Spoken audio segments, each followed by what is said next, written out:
All right. Welcome to the Side Action, episode 16 of season 4. My name is Jim Weglars, aka Wegs. You can follow me at Wegspool on Twitter and on Instagram. And this is Steve Roberts, aka Action. You can follow me on Twitter at 31sroberts. Follow Side Action at Side Action Pod on Twitter. Just so everybody knows, you can hear my voice is trash. So I'm going to let Action lead the action today because I'm going to try to rest the voice just a little, even though I'm going to the bar later.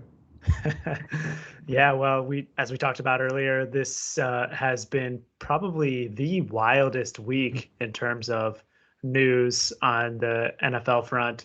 I lost count of how many players are now on the COVID list. So I think our NFL brethren are going to have to be flexible about who's playing what position. And I'm happy to step in and play quarterback tonight for Side Action.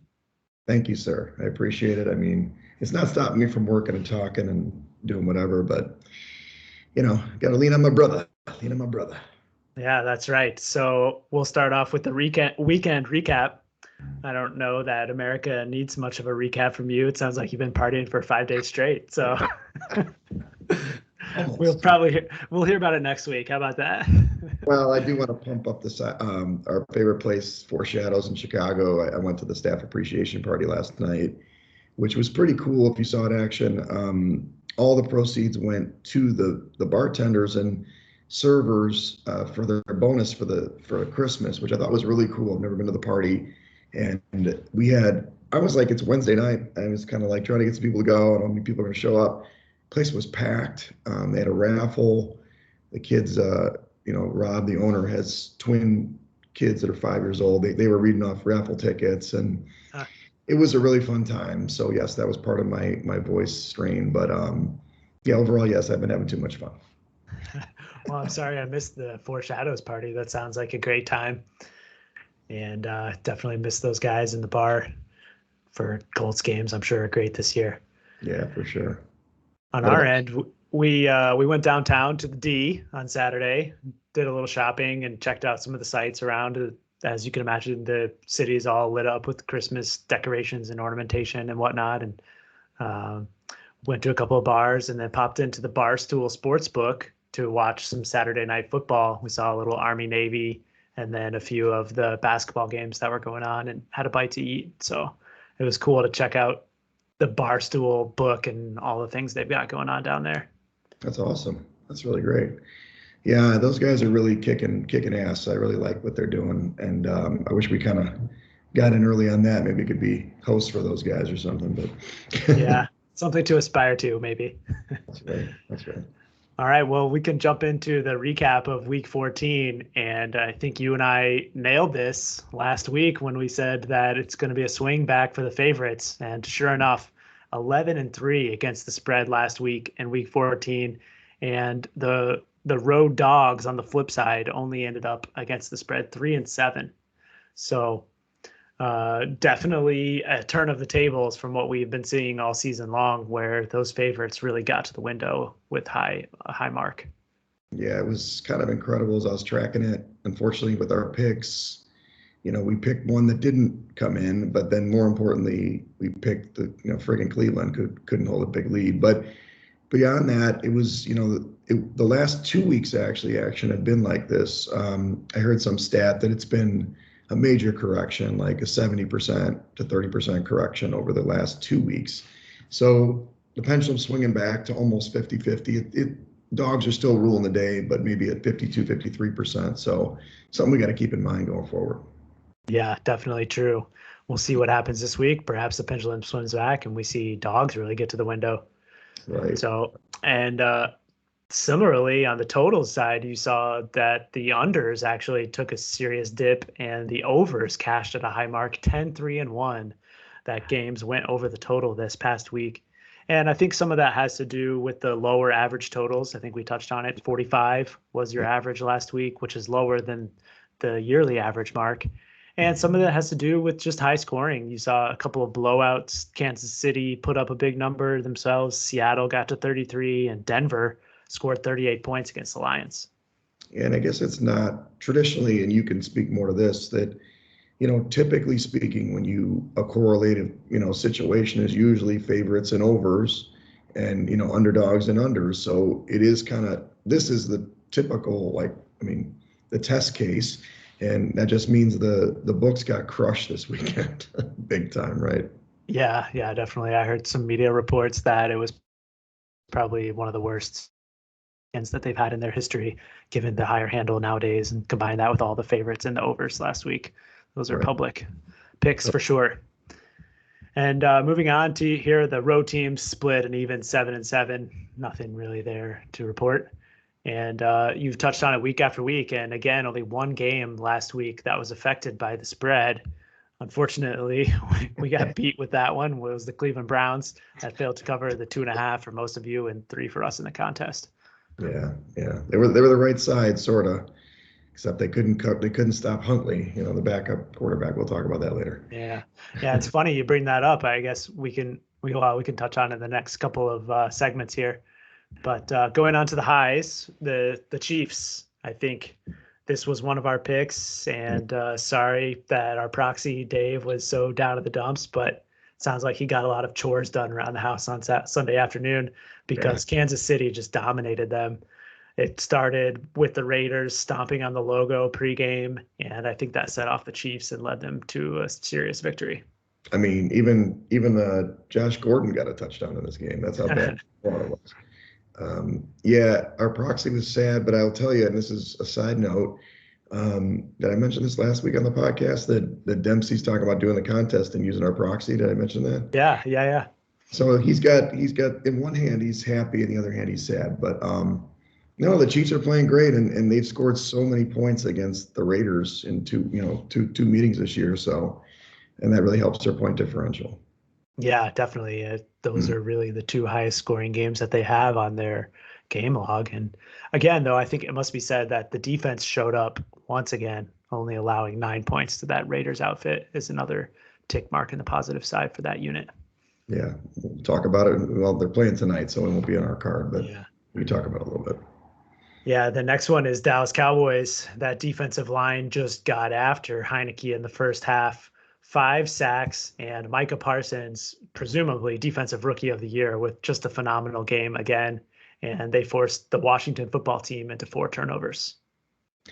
So you mentioned this. I give you a lot of credit, and we didn't make this pick because I think I was on Washington initially.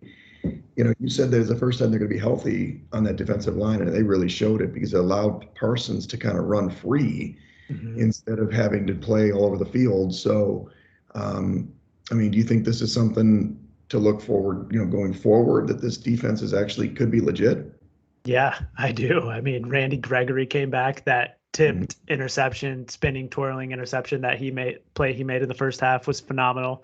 And then is it DeMarcus Lawrence on the other side, who's back on the defensive line, and that just frees Micah Parsons to do more damage than he's already done this year. Yeah. And I've read that he's scoring these sacks from what amounts to be a linebacker position, which is just like unheard of in the league. And it's pretty clear that his best attribute is rushing the passer. And on top of that, their secondary is playing well too. Number 1 against the pass, the Dallas Cowboys defense. So I think they're legit, to answer your question.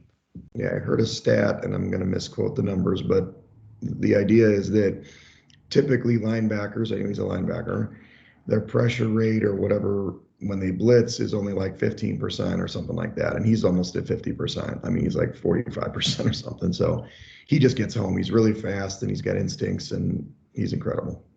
Yeah. I like the next entry here. We've got the tale of 2 halves in the Bucs-Bills game. The Bucs in the first half came out barnstorming and looked like the Super Bowl champs that they are, up to a 24-3 lead at the halftime, and just dominated Buffalo in every facet of the game. I don't know how you felt, but I was feeling good about our pick at that point in the game. I was too. I was like kind of shocked. I'm like, I knew that the Bucs were going to play well at home. They've covered at home all year, but they looked incredible, and they made the Bills look small and slow. They couldn't cover anything. But I'll wait for your next point. Halftime. Apparently, McDermott had a good halftime speech because the Bills came out and just totally flipped the game on its head in the second half. Josh Allen had 300 plus passing yards and 100 rushing yards in the game.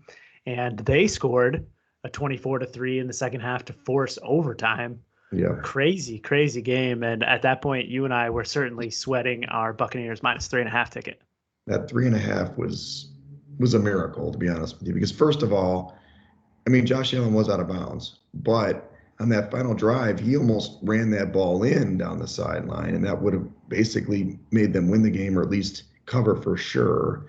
And then, I mean, they got the ball in overtime too, and then finally the Bucs got a stop. They were gassed, but Tom Brady, he hit whatever his name, Brashad Perriman, across the middle for that big, or that crosser that got the big touchdown and got home. And we were jumping up and down. The side action was getting pretty excited after that one. But what an incredible game! It kind of felt like a Super Bowl. Yeah, it was an incredible game. I certainly let out a blood-curdling scream in our house celebrating that win, the touchdown. And at that point, we were feeling really good about our week, despite the Browns' collapse. And right.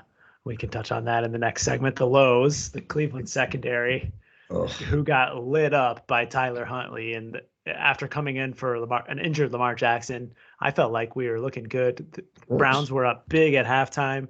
And then Tyler Huntley came in and really just dropped back and threw for 270 yards on that Cleveland secondary. One touchdown, and they ended up blowing the cover for us. Well, and I don't know if you watched the game action, because I wasn't watching the game because they were playing Kansas City, and then they switched late, which was good to watch it. Huntley had Hollywood Brown. He just overthrew him, and they would have won the game. They were, I mean, the Browns could not stop this team. And then the other thing that happened that we don't mention in the write-up, they got the onside kick. They had the ball. I mean, they could have still, won the game, but. So I don't know. You had mentioned maybe Lamar Jackson, because he doesn't throw the ball downfield as much. Maybe they just weren't ready for Huntley, but I don't know what happened. But that secondary stunk. Yeah, I feel like that has to be a part of this equation, because I mean, Lamar Jackson before he left the game was 4 for 4, but only 17 yards. So I feel like Cleveland was stacking the box a little bit and keeping the Ravens in a small window there. And then when Huntley came in the game, I mean, he threw the ball 38 times, and surely the Browns secondary wasn't ready for that game plan. And I still believe at this moment that if Jackson had not gotten hurt in that game, the Browns would have easily covered, and we would have had a 4-1 week. Yeah, agreed. Well, it's okay. The Jaguars, Urban Meyer.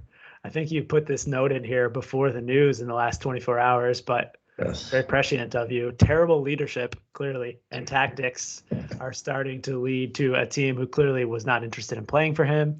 And last week, they had no chance they could have played 10 quarters and not scored against Tennessee in the 20-0 loss. Right. Well, we all know now that Urban Meyer got fired at 1 a.m., I think, Eastern time last night or this morning. And Shad Khan didn't want to make it a big deal in front of everybody, but everybody knew it was going to happen at some point. He said, everybody heard the stories where he's calling his assistant coaches losers, but I'm a winner. And you can't make this shit up. And then the fact that he won't start or won't play James Robinson. And I don't know if you heard the report that he was talking about some center on the team. And they're like, what about, I thought you were going to get him more reps. And he said, yeah, we got him more reps. He played 0 snaps. Yeah. I mean, it doesn't, he's obviously checked out. Maybe he's already got a job in college lined up. Who knows? I don't know what's going to happen with Urban Meyer. Talk about a fall from grace. Did you hear the report today about how he kicked Josh Lambo in the preseason? Kicked the kicker. I heard that. Just every single story that comes out is just totally mind blowing, and it's clear that that was a bad hire from the get go. And it must be said, though, we talked about this earlier in the year when Gruden got the boot, that teams in the NFL typically look to play better after their tumultuous coach is let go. And now you've seen the line move already. The Jaguars are now 5.5 from 3. And apparently it's evident that Urban Meyer is worth negative 2.5 to the spread. Obviously. Good call, actually. All right. Well, moving on to Cam Newton. I think I added this one. He is clearly not an NFL quarterback right now. He not too bad of a line, though. 15 of 23, 178 yards and 1 interception. But then he found himself on the bench for the second straight game in lieu of PJ Walker, and the Falcons got to the window with a 29-21 victory. Yeah, this was one of our picks that we backed off on for the Falcons. I think that's right. But, PJ actually threw a touchdown pass. I was trying to follow the game on my phone, and it's like, wait, Walker threw a touchdown? What?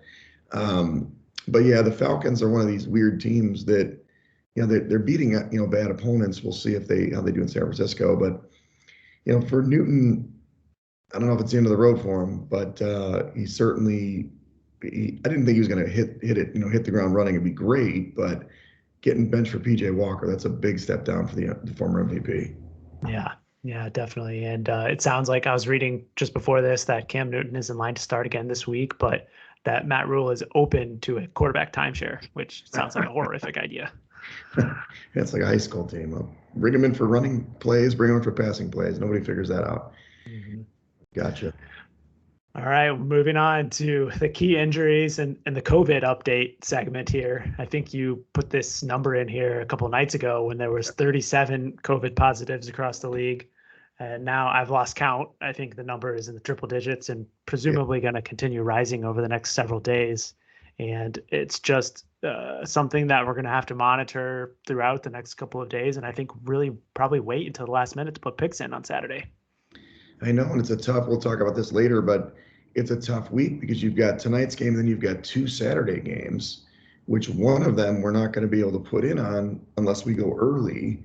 So if we want to wait, that basically rules out 2 games already. I'm assuming we could still probably put in for the New England Colts game if we wanted to, but yeah, it's been nuts. And, there's been you put our hair on the Browns. Apparently there was some random testing done for Cleveland. And so now you've got, obviously Mayfield and Keenum out. So you've got Nick Mullins. So I don't understand the protocols right now. It's hard to figure out. So we'll just have to let it sit out. Yeah, me neither. I do know, though, that for players that are vaccinated, as long as they can get 2 consecutive tests prior to the game that are negative, they can return to play immediately. So this game being on Saturday, I think it's been reported that Mayfield, for example, is vaccinated. So if he were to test negative today, Thursday, and then Friday, he could play on Saturday.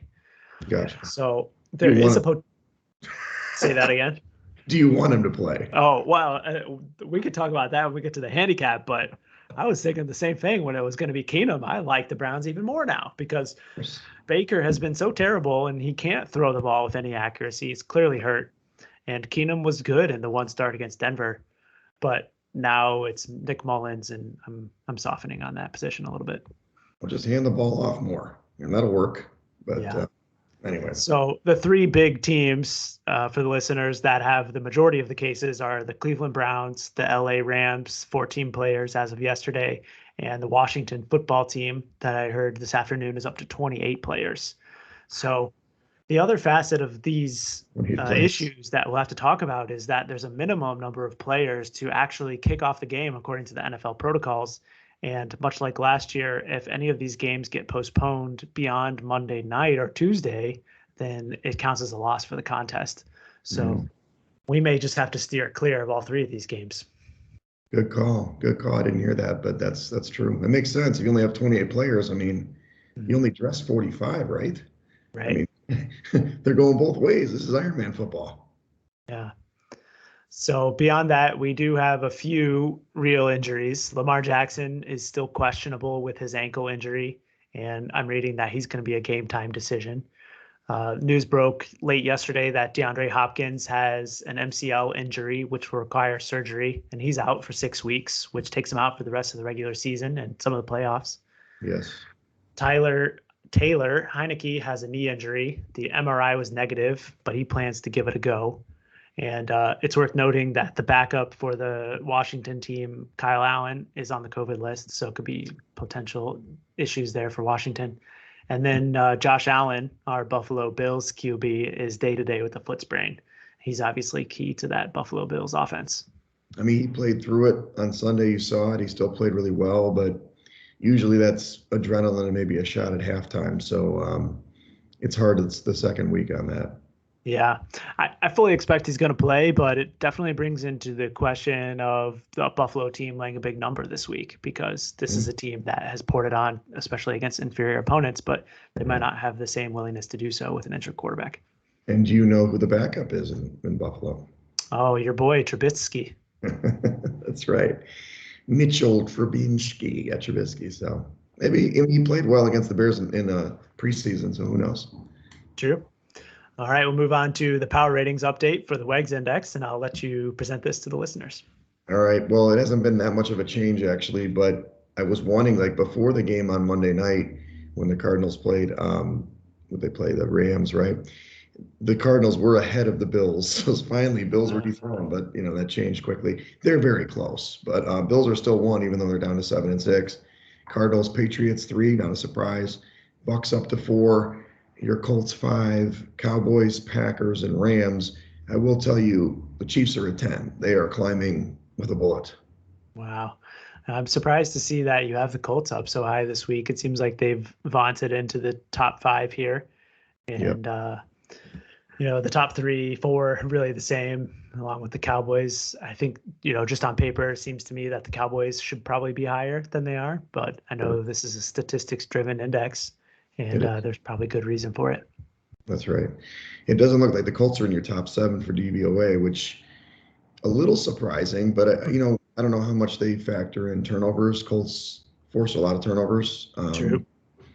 And the Chiefs do too, actually. Of late, they've forced they're like plus 16 or something in margin lately or something like that. So yeah, they did a special on Hard Knocks for Maniac, Darius Leonard, and his ability to punch the ball out. I think he's got at least 3 or 4 forced fumbles this season. And you're right, they have been very opportunistic in creating turnovers on that side of the ball. Yeah, so your Chiefs are 7. That's good. That's Chiefs on DVOA up to the 7. Cardinals dropped down to 6 this week. Rams at 5, Bills 4, and Cowboys, Patriots, and Bucks are all in the top 3. So not a ton of movement on DVOA. I think the Bills and the Cardinals and Rams switched spots a little bit this week, but throughout the season, it's pretty much been the same teams on both of these indexes, and I think it's pretty clear about where the Super Bowl contenders are. Yeah, I agree. I agree with you right there. All right. Well, we can move along to the NFL Week 15 lines portion of the show. We'll start out here just touching base on the Thursday night game. You've got Kansas City going on the road to LA Chargers this time around. And in the contest, the Chiefs are laying 3 points, and the current total is at 52, which seems a little bit high on the surface. What do you think, Wegs? Well, first of all, we got our ambulance. We're here at the Edgewater studio. You're always comforted by the ambulances that pass by. I do think the total's too high. The Chiefs have been an under team except for last week. The 2 Raiders games would be the exceptions. So even though you've got 2 incredible quarterbacks, I mean, how great is it that you've got 2 of the best quarterbacks in the division? It's going to be like this for 4 or 5 more years probably. I like the Chiefs. I like the Chiefs tonight. I know it's -3.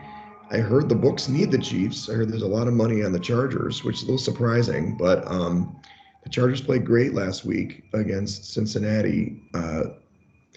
But still, that was last week, right? Yep. Oh, no. The Chiefs. The Giants last week. I'm sorry. Yeah. The Chargers played the Giants last week, but they destroyed the Giants. So they're coming in hot with 2-0, but I still like the Chiefs in the under in this one. Looks like there's some money coming in on the total. The total's now up to 54 and a half in some books here as I'm looking at the odds screen. And awesome. The Chiefs are painted at a pretty solid 3, heavy juice on the 3. But I agree. I think the Chiefs are the side in this one. Initially, I really loved them when I saw that the Chargers tackle Rashawn Slater is going to be out tonight with COVID. And then the next day, the Chiefs defensive end, Chris Jones, also has COVID. So they kind of offset each other there. But I do think that the Chiefs are going to get their revenge tonight in LA. Yeah, and I like the Chiefs. We've been talking about this for weeks. They started running the ball more. They look better. All 3 running backs played really well against the Raiders, and the Chargers aren't good against the run, although they a couple weeks ago did play good against Mixon, but we'll see. That's true. Yeah, I do think that especially Derek Gore finally getting some run, they'll be able to really run the ball against the Chargers like every other team does. Right. Okay, well, moving on to the Saturday card. Two Saturday games this week. The first one is going to be severely impacted by COVID. We have the Raiders going on the road to Cleveland, and the Raiders now, Wags, have been listed as a 1 point favorite for the contest. I think this may have been prior to the Case Keenum news because I'm now looking at the board and a lot of books are reopening at Raiders -3 or 3.5. So some potential value there based on the context numbers versus the current market. Yeah, it's I guess that's the way to go. But again, you got to get this pick in early, right? Yeah, hour and a half. It's Yeah, 4:30 kickoff, and the deadline is 6 p.m. here in the Eastern time zone. yeah, I'd be happy to stay away. I just don't know. The Raiders have given up a lot of points to everybody lately, right? Even with Nick Mullins in there, I gotta imagine they're just gonna run the ball at Vegas. And I mean, Cleveland still needs to win this game, right? I mean, they won last week. So you're saying there's value with the Raiders, right? Because of the COVID stuff. Well, I'm talking against the market. Don't get me wrong. I personally would not want to touch the Raiders with a 10-foot pole right now because I think this is a team that's given up on the season. And Yes. that loss last week at Kansas City was supremely demoralizing. And now they have to travel back to Las Vegas and then back to Cleveland. It's a lot of travel. And they still don't have Darren Waller either, which I think is probably bigger than many of the names that Cleveland's going to be missing on their side of the ball. So Yeah. while I was very pumped about Case Keenum starting the game, I don't think that I can get behind Nick Mullins, even though he's a gunslinger and I have no doubt he's going to be able to pass the ball. Chubb's still out there, so they certainly have the run game going, but playing one in the contest is tough. My personal angle on this with a low total, 38.5, is to take the Browns on a teaser. 4.5. You can find a 4.5 and get them up through the 10. I mean, I think that's a really strong teaser leg. No, I like that. I like that quite a bit. Good call. All right, we'll move on from that one. Probably a pass. And Yeah. the night game, it's going to be at Lucas Oil Stadium in Indianapolis, and they're going to be hosting the New England Patriots. The Colts are listed as a 2 point favorite, and right now it looks like the total is 46, up a little bit from the opener. Any thoughts on this one initially, Wegs? You know, it's right on the number where it should be for in terms of the index. So it's not like it's major value. I do think that, and again, I've been wrong many times with the Patriots this year, but I do think this is a bad matchup for them. I don't know if that's true. You probably disagree, but I think the Colts offensive line can big boy these guys a little bit. Now, granted, they're gonna stop the run and make Wentz beat you. That's what they're gonna do, right? But I do think that the Colts defense is better than advertised. They've really improved their metrics, and I think this game, I think Jones is going to have to beat him, and I don't think he's going to do it. So I like the Colts in the game. Yeah, I think you took the words right out of my mouth. I think I was going to say all those things. New England has been very dominant in this series. They've won 8 in a row going back to 2010 and 5-3 against the number against the Colts in those same games. And they've now covered 7 straight. But when you dig into it a little bit more, their strength of schedule hasn't been all that great. I mean, they to beat the Chargers in LA, that was a good win at the time. The Cleveland Browns at home, and then the Buffalo game, which I think was aided by the weather. We touched on that enough last week. But these two teams are really identical in terms of their makeup and how they like to play. Both strong running games and both good at stopping the run. But I'm with you. I think that Indianapolis has a superior defense. They allow 5 and rush offense, 5.1 yards per rush for Indianapolis and only 4.2 for New England. And I think both game plans are going to be for the opposing quarterback to try and beat them. And I'll take Wentz over Mac Jones currently. Yeah, I agree. I think it's, I mean, we could still make it in the contest. So I definitely it's not that we're agreeing on that one, but yeah, agreed. We probably revisit if we have to. I think the crowd, we've touched enough about how home field advantage has been diminished, but I think that in the current state, Saturday night in Indianapolis against this opponent, you're going to get a little bit more of a home field advantage out of Indianapolis than you would on any normal week. Are you making the trip down? No, I'm not. We've got a couple of friends coming in town for the Cardinals game, but the family is all going to be in attendance for sure. Nice. All right, moving on to Sunday, the 1 o'clock slate. We'll start off with another COVID game here. We've got Washington football team going on the road to Philadelphia. And with the news of all the COVID outbreak, this line has been steadily climbing all week. I think opened, well, it says 2.5 here, but I think in reality it was 5 or 6 and has moved through 7 and up to 9 now for the Eagles as heavy favorites. Well, I'm happy to stay away for the COVID angle. I like Washington in general. And it's too bad that Heineke kind of got banged up because, they really, as much as Dallas looked great, that was another tale of really 3 quarters. Washington made a play in that game. They really came back and they stormed back and the FedEx Field, or whatever it's called, was rocking at the end. They had a chance to get not just in the number to kind of maybe steal that game or force overtime. So I do like Washington in general, but man, all those COVID, their whole defensive line, it's just, you can't do it. So it's a big number, though. God, I would never lay it with the Eagles. Yeah, especially with Jalen Hurts playing quarterback. Yeah. Do recall, though, in their last game, it was Gardner Minshew that led the offense for the Eagles, which I think gives them a little bit more dynamism in their attack. However, it seems like that Jalen Hurts is going to play quarterback again, and I would have no interest at all in laying points with a Jalen Hurts, that many points, rather, with a Jalen Hurts-led attack. So Nope. I'm with you. I think it's a pass, but I would be intrigued if for some reason we got wind that Gardner Minshew is going to be playing more quarterback. Okay, gotcha. All right, moving on to the next game in the afternoon slate. We've got the Carolina Panthers going on the road to Buffalo, where the home team is instilled as a 10.5-point favorite. Another big number for the Bills here. So in this one, if Allen wasn't playing or he was, game time decision, I don't love Carolina, but it's a lot of points to lay, right? Yeah, definitely. I think the line, though, tells us that Josh Allen's going to be playing. Yeah. Certainly haven't seen any movement on this, and I haven't read anything that suggests he's not going to play. He's been a warrior in his short career. Yeah. So I do think that it tells us that he's going to be in there. But like I mentioned earlier, just given the need to cover 2 scores here, you have to wonder if the Bills offense is going to be pressing for the end zone in late game situations like they have normally against these inferior opponents. Hard to say. Buffalo absolutely needs this win, though, too. They've been kind of skidding, and they're actually, percentage-wise, I don't know if you watched the Sunday Night Football cast. They got the guy who does all the election percentages, and Buffalo's in kind of danger of missing the playoffs here. So I don't know. It's a little bit of a letdown game. They've had 2 big games for Buffalo back-to-back, but this one they got to win. I'm happy to stay away action. I think Buffalo actually is going to cover the number, but 10.5 is a really tough total or spread. Yeah.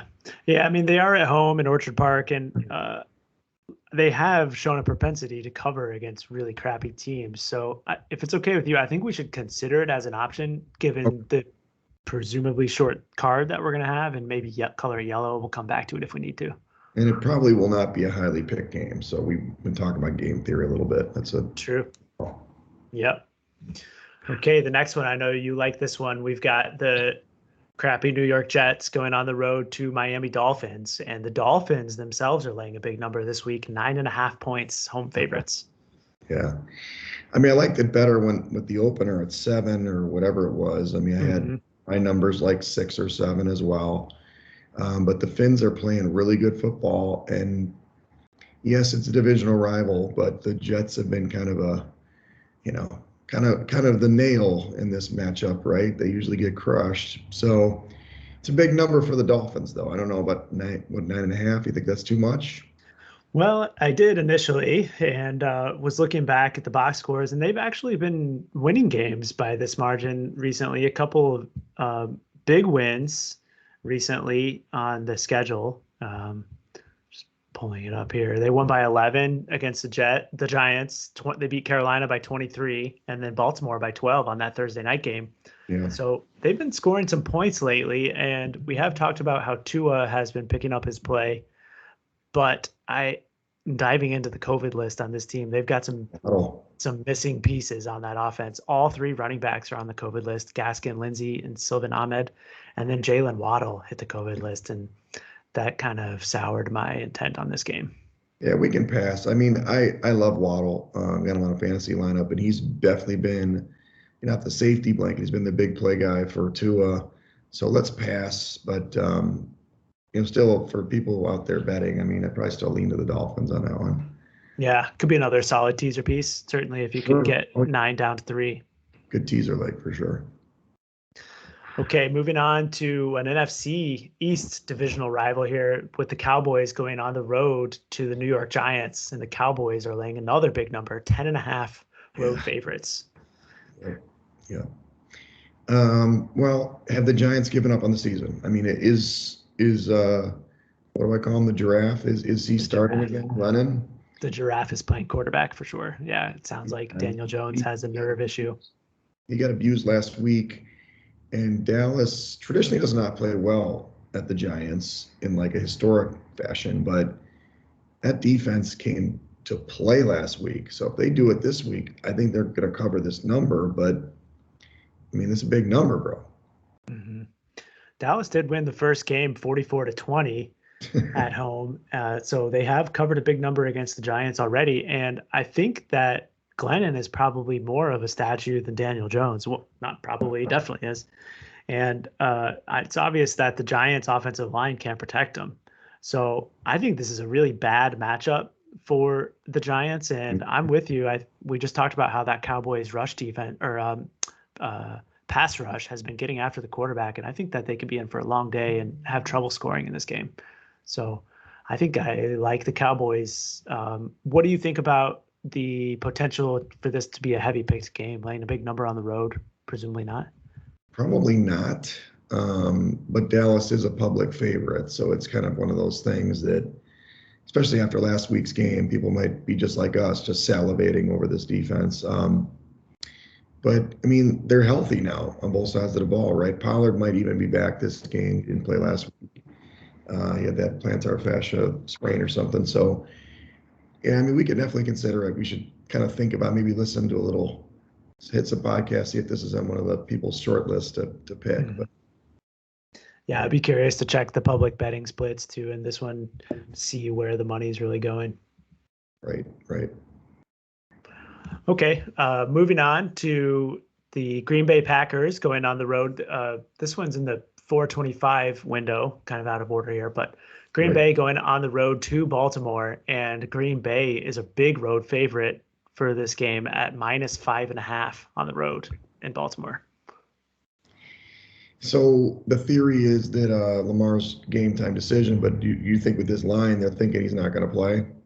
To me, I read this as kind of a halfer. Probably 50% chance you got Lamar, in which case the line probably should be like 3, or 50% chance you see Brett Hundley, and the number's more like 7. So the books just took a middle shot at it, and we end on 5.5 here. It's a really tough game to pick because I just don't know what to expect out of the Ravens after that divisional loss last week. They're probably on the outskirts of looking in on the playoffs themselves. Mm-hmm. And they really need this game against Green Bay, but the Packers have been covering machines this season. And I'm not sure that the Baltimore defense is going to be able to slow them down given all the secondary injuries.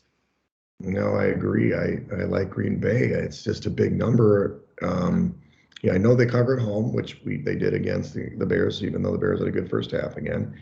But, man, the only thing about the Pack, sometimes they come out like duds in the first quarter. They didn't play that great against Cincinnati when they were on the road.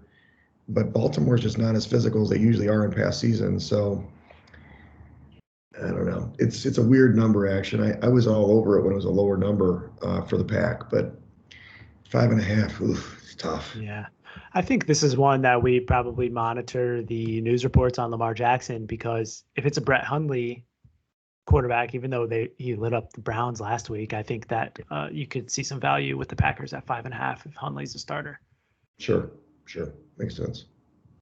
And the lone remaining Ravens secondary member is now on the COVID list, so they're down to I don't even know who's playing defensive back for the Ravens.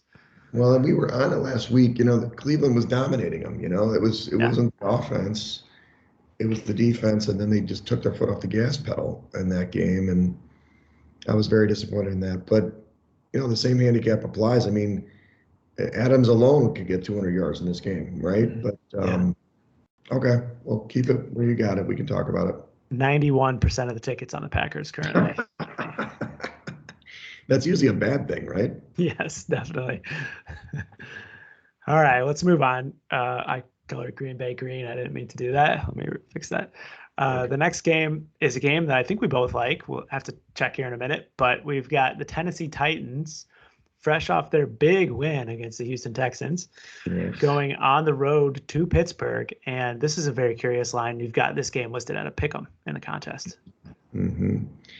I mean, numerically, this is what I've got it at. I got Titans -1 on the road, so it's not that surprising. The question is, I mean, first of all, we know the Jags laid an egg, but the Titans played pretty well too. Their defense has been playing very well. What Steelers team are you going to get? Are you going to get the Steelers of the first half or the second half last week? I mean, this team is the variability on the Steelers is so great, and TJ Watt is essential to their handicap. I think the line's right here in terms of the Titans, but they may not score if TJ Watt plays. So is he going to play? Yeah, that's a good question. The Steelers looked like dog trash in the first half last week, but then you saw Big Ben like flip a switch in the second half, and they put up 28 points in the second half. Yeah. So I think I feel like that this is, and given all the turmoil in the other teams in the division, the Steelers still have a real chance at winning this division. Right. So you have some motivation there. I think that Coach Tomlin is going to get them up for this game. I think this is a real motivating spot after the loss last week. And I mentioned it last week. I still think that Tennessee is overrated given all the losses that they've had across the board. They're not the same team that they were earlier in the season. And I like Pittsburgh in this game. I think they're going to get the win at home.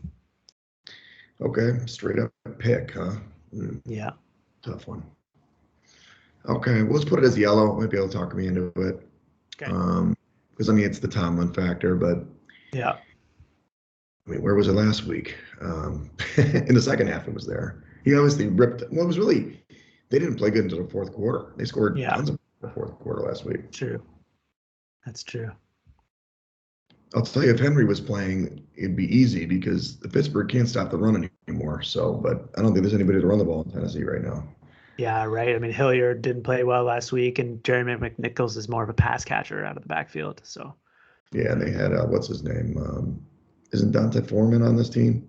I think that's right. He had a touchdown, but he didn't rush them very well. So on the other side, do you think that Najee Harris could be able to run the ball effectively against that Titans defense? I don't think it. Well, maybe, but he's actually he could do anything and catch the ball too. I think Pittsburgh's got to throw the ball a little bit, and Tennessee's been really good against the pass, but I don't know. I mean, it's a low total. It's a low, tight spread or pick.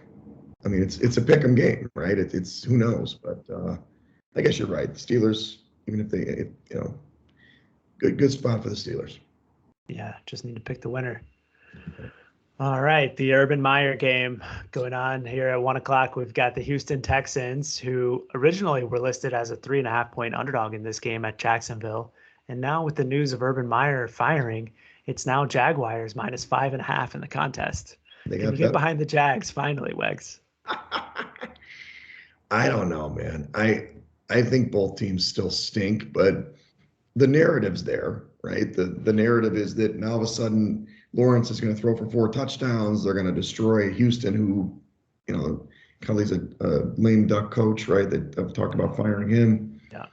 I'm assuming you're behind the Jags here, but I don't know if I can really personally put a contest pick on the Jags -5.5. No way. The thought of laying 5.5 points with the Jaguars makes me sick inside, to be honest. I can't believe that this number moved like this. I mean, I was very pumped about betting Houston before the firing, and now I'm certainly lukewarm on it after the move and understanding that they're probably going to get some motivation. But I really don't think this team should be laying points at all. Certainly not 5.5. No way. And you and I traded some texts last week. Davis Mills actually played pretty well in that game. And I think that he's shown some improvement. It's pretty clear that the Houston organization is trying to learn what they have in him. And if I had to pick this game, I would be on the Houston side, but I don't think I would get warm and fuzzy about that either. So yeah, my stomach's not gonna be able to take that, but let's pass. But we'll look from afar for Davis Mills to have a nice game. There you go. Okay, moving on to the hometown team here. The Arizona house divided this week. Yes. The Arizona Cardinals are coming to the D to play against the Detroit Lions, and the Cardinals are listed as a heavy road favorite, minus 12.5. Yeah, it's a big number. No DeAndre Hopkins. I'm not sure if Chase Edmonds is going to play. Mm-hmm. Look, here's the question. Arizona is 7-0 on the road ATS this year. Do you think this is it? That Detroit's gonna make it happen? They got housed last week because of all the flu that was going through their organization, but I kind of feel like they're going to play better this week. Me too. I like the Detroit side. I think that they got through their sickness last week, and they're presumably going to be on the upswing. And when you look at the motivation on the other side with the Cardinals, they're coming off a short week and a really tough divisional loss against the Rams, and now DeAndre Hopkins is going to be out. And I think that Detroit has some value here, catching 12.5 points. One thing that I didn't get a chance to look into is the status of their running backs. Certainly DeAndre Swift or the Williams coming back would be helpful for the Lions. Certainly something to look into. But even without that, I think that the Lions are going to have value here at 12.5. I do too. It's weird to agree on this one and go against the Cardinals that are 7-0 on the road ATS. Do you have enough stones to put in the contest? Because it's going to be a low pick game, right? Yeah, I think so. I do. Yeah. And I, to your first point, I think the 7-0 mark that Arizona has on the road here is only a positive thing for the Lions pick, because you're going to see people that are lining up to back the trend. But I think the chances are better than not that the trend fails this week. Yeah, agreed. So Melissa and her friends are going to the game, but I think I'm going to duck into a sports book and watch it from there. Exactly. You don't want to be sitting next to the Arizona fans at the Detroit game, be cheering for Detroit. Yeah. All right, moving on to the 4:00 window now. We've got Atlanta Falcons going on the road to San Francisco, and the Niners are listed, again, another heavy favorite, minus 9.5 as the home team here. Tough one, Action. We know that San Francisco barely covers numbers at home, which is really weird. But Atlanta is kind of a pretender. They're actually in the mix for the playoffs, but they only beat chumps. So San Francisco is definitely the team that's on the rise, and I really like them and their prospects going forward.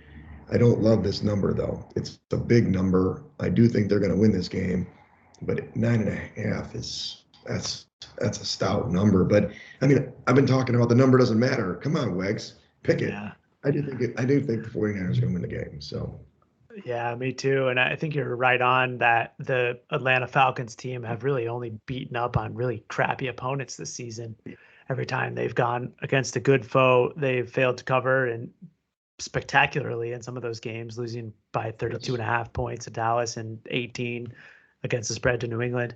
So I think that San Francisco's offense is trending upwards as well. You've got George Kittle, who's back and clearly healthy, and he is a huge difference maker for them. And Deebo Samuel is back on the field last week too, which was a huge positive. So I think the Niners are primed for a big stomping this week, and I would consider putting them on our card. Well, let's put them on the card, because I don't think they're going to be a highly picked game at that number. So I'm definitely liking it. It's favorite. Of course, it's San Francisco winning home, hopefully. But yeah, I'm with you. All right, moving on to a tricky game in the 4:00 window as well. The Cincinnati Bengals are going on the road for a big AFC clash against the Denver Broncos, and the Broncos are listed in this one as the favorite, minus 2.5, just under the field goal. Any thoughts on this one? Well, another one of these games that is right at the number for me in terms of my analysis. Are the Broncos really good. I don't know. They beat anybody of substance, but this Bengals team that I was pumping up a couple of weeks ago has really just it's the turnovers, dude. They don't turn the ball over. They win these last two games. Even last week, they had a great, San Francisco almost blew the lead against them, right? But I like the Bengals. I think the Bengals are a better football team. So I'd take the points with the Bengals, even though the teams are fairly even and they're in mile high and all that stuff. So Yeah, this one's really tough for me because the look ahead number was Cincinnati -3. mhm. And now, just in 1 week, you've seen the number basically flip almost 6 points. There's even some heavy juice to the 2.5s that I'm seeing on the board now with Denver. So, Yeah. presumably, is trending towards 3. And it kind of gives me some hesitation because I wonder what's behind that move. I don't know if the Sharps are thinking that Joe Burrow's finger issue is more problematic than let on. He did not look pretty good early on in that game last week. Late, Right. he threw a couple of big touchdown passes to Chase to get them back into the tie game and send it to overtime. Mhm. But I wonder if the Denver defense will be able to take advantage of that. And on the flip side, Javonte Williams has been really trending upwards for the Broncos running game. And Yeah. I am curious to see if the Broncos will be able to have success against that Cincinnati run defense. Yeah, I don't know. It's kind of mysterious. It's a really good matchup. It's very important in the AFC playoff picture. And here's the thing. I mean, it's a battle of Vic Fangio and Zach Taylor. This is like True. it's not exactly, Belichick against whatever. I mean, Reich or something. I mean, who's a better coach? I don't even know. Couldn't even answer the question. Yeah, it's just tough because I agree. I think on the surface that it looked like there's a little bit of value on the Bengals, but something tells me that there's pretty serious reason for the move to the Broncos in this game. And that gives me pause and makes me even consider that the Broncos might be the side. Well, what I will tell you, Action, from experience in the contest the last few weeks, I think this is going to be a highly bet game, a Mhm. highly picked game on both sides. So I'd be happy to stay away from the landmine because it could be one of those that could either have equal picks on both sides in the top five or just a lot of picks on each side. So I agree. Let's pass. That's a really good thought. I can almost guarantee that one of these sides or both is going to be in the top 5. Yeah, for sure.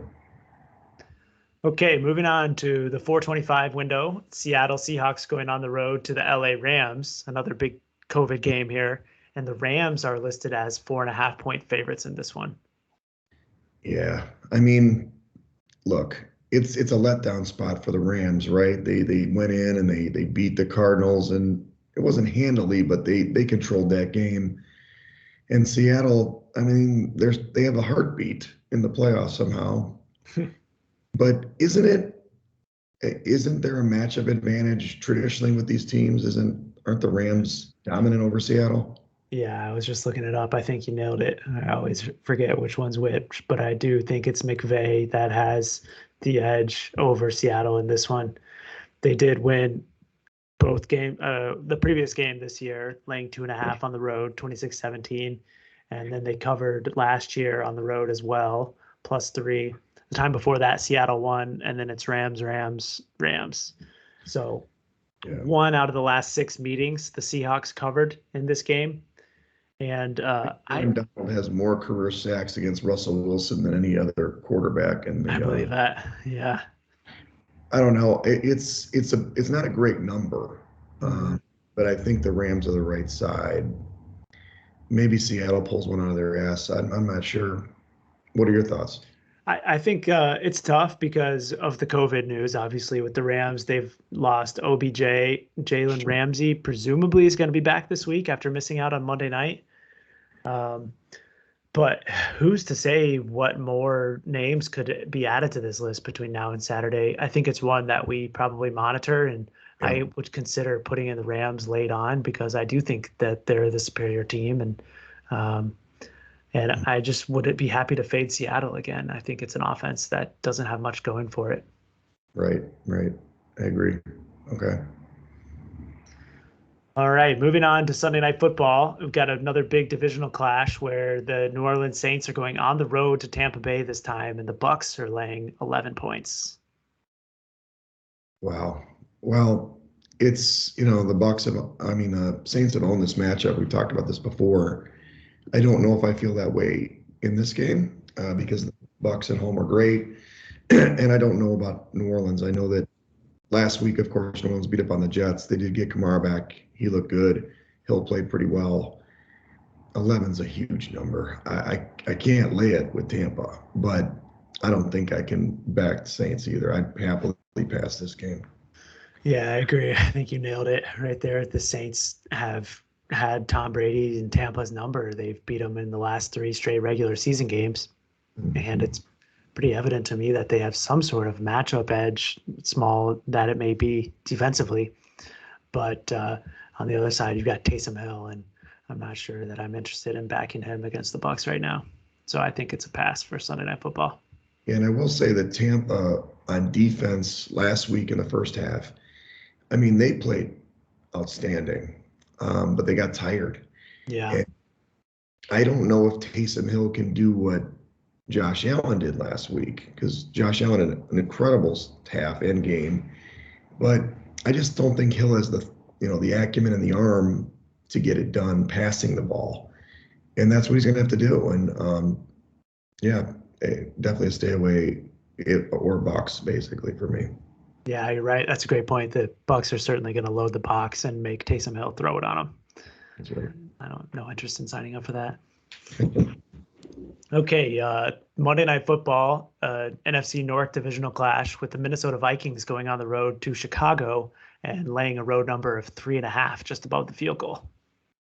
Thank you, NFL, for putting the Bears in primetime 2 weeks in a row so I could see other games on Sunday. Look, the Bears played probably their best half offensively of football against Green Bay on Sunday, and then promptly, we could talk about Nagy when he gets fired in a week or two. He just didn't have the stones to go for fourth down a couple times. They had a chance in the game, and for some reason, the Packers couldn't stop them. I'm not sure why. Plus, they gave up the kick return and stuff. But look, the Vikings traditionally struggle in Chicago. It's historically they never win here, but True. Vikings are in the playoff hunt. The Bears aren't. 3.5 is a terrible number, but Vikings are going to win this football game. Yeah, I think the Vikings are going to win too. In fact, it's funny. I was looking earlier and I saw a couple of spreads at like 5.5. So it looks like the numbers moved a little bit already since the contest line came out. Yeah, I've got it at 5.5 at Rivers. That's right. Yeah. So, and that's just, that's a matter of like 6 or 7 hours. So yeah. Could be some sort of news there, or just curious that the Circa contest operators chose 3.5 on this game. But, Dalvin Cook was awesome last week. I was supremely impressed when he came back. I was very nervous about putting him into my fantasy lineup, and he just torched the Steelers. So I think that the Vikings. You felt okay about that decision? Afterwards, I started him, thankfully. So that was awesome. But I think that the Vikings offense are going to be primed to put up some big numbers in Chicago on Monday night, save for some crazy weather. And on the other side, I think that the Vikings defense should be able to stop Justin Fields and company. So, the Bears were really aided by the worst special teams play that the Packers had in that first half. I think the number looked a lot better than it did because of those special teams plays. Yeah, I agree. Special teams is not a forte of the Packers coaching staff. So, no, I think it just boils down to the Vikings are still in the mix. And, I just think they're going to be motivated to keep winning. And this is a good one. So, I don't know if I'd back in the contest. It's up to you. There's certain value compared to the market, but we can maybe review it again Saturday morning. Yeah, I think we color it yellow for now. 3.5 obviously is not the best number, but when you look at the current market, it appears to be some value. So we can talk about it some more. See what the news. There may be some sort of news attributed to that move. It looks like we're in the favorite market again this week, buddy. Yeah. Except for Detroit. You're right. I was kind of hoping we would line up on the side of some underdogs, but let's recap the likes here. We've got the Indianapolis Colts as a 2-point favorite, highlighted green here. Buffalo Bills laying 10.5 against Carolina at home as a potential. The Cowboys on the road laying 10.5 to the Giants. The Packers on the road laying 5.5 at Baltimore. Pittsburgh Steelers as a pick'em, half underdog. Detroit Lions at home against Arizona, catching 12.5. We both liked the Niners at home against the Falcons, laying 9.5. The Rams are a potential play, depending on COVID cases, at 4.5. And then the Vikings on Monday Night Football at 3.5 on the road. Wow. So a whole slew of options to talk about on Saturday morning. It looks like we've got some homework to do. Yeah, we got some homework, and like you said, COVID is a big factor, but also, let's just figure out where we're going to sit with some of these contests. We'll talk a minute on the contest itself, but we're making moves. But in order to get all the way up, we got to definitely stay in the top 5, which we successfully did. And it was, I'm telling you, if the friggin' Browns, we would have gone 4-1 in the contest. Everybody else would have gone 1-4. So, we made up some ground on the field, but as you can see, as you review the top guys, were not as close as I had hoped to get. Yeah, the number one player is at a remarkable 51-19, almost 73%. And the top 50 is now at 45-24, 65%. We had a 3-2 week, which puts us at 39-30-1.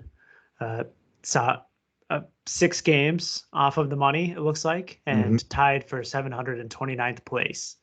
So certainly within striking distance still. Yeah. And I put down that if we can, this is my calculations, put it in the noodle, figure it out. If we can, 15.5, that's 15-4-1 action, no pressure. But if we can do that over 4 weeks, I think we can get the money. The guy in the top, he went 5-0 last week. That's how good he did. So good for them. And, the field, the top 50, which is what we care about, they did like us. They were 3-2. So, if we get some 4-1s going, I think we got a real shot here. So hopefully we'll be able to pick the right ones. And, look, we're not perfect, but we were on the right side of all but the Cardinals game, basically. So we were on the right track. And if you listen to all of our picks, we had a good week last week. Yeah, it was a very good week. The Browns game definitely stung, and then the Cardinals dropping that on Monday night didn't help either. But I'm optimistic we'll get a 4-1, 5-0 here in the next couple of weeks and be right back on track and feeling good about the home stretch. For sure. Well, thanks for driving us today, Action. You did a great job, and hopefully everybody recognizes his talents. He's not just an engineer or a number crunch guy. He could be a host as well. So thank you for stepping into this. I'm on like the day-to-day for the voice right now. Yeah, hopefully I didn't drive this thing off a cliff. No, you did great. Well, hey, follow me at Wegspool on Twitter and Instagram, and follow us at Side Action Pod on Twitter. And you can follow me on Twitter at 31S Roberts. All right, everybody. Good luck.